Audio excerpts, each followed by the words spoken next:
dit quelque chose à l'égard d'Olivier, nous dit quelque chose.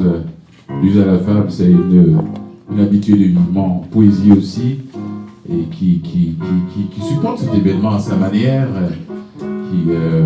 Ça va, tu viens tout doucement? On l'applaudit, mesdames et messieurs. L'use à la femme.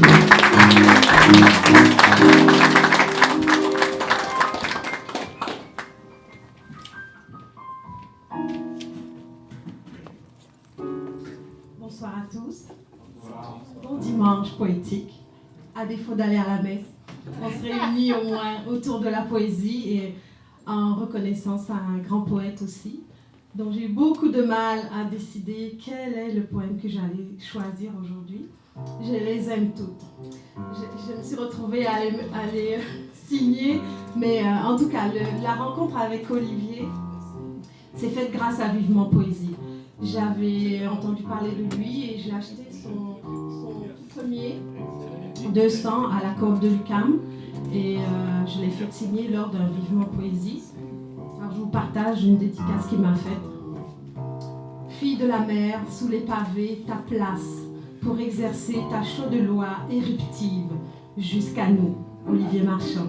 Alors je le garde précieusement. Et donc, comme c'est toujours difficile pour un poète de choisir, je vais faire honneur aux deux, donc à deux de ses livres. Je vais commencer par la lecture de Olivier Marchand. J'écrirai pour vous mon élusive image, mon paysage aimé, cette plainte d'il y a si longtemps, et ces lambeaux d'or, ces 1000 tendres mots, pour que vous compreniez l'appel malade de tant de larmes, pour que montent ces musiques heureuses et ces départs. Donc c'est la page 9 de 200.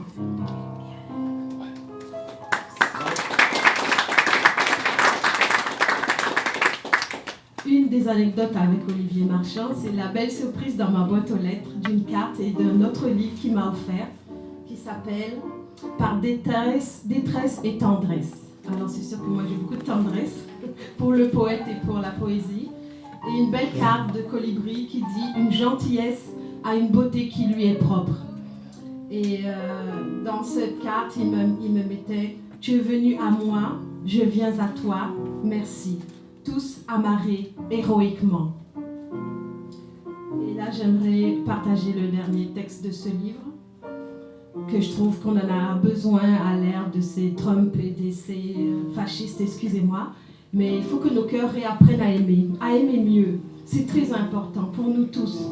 Le cœur, il a ses failles, il a ses lois, il a ses raisons, il a ses déraisons, mais rarement il se trompe.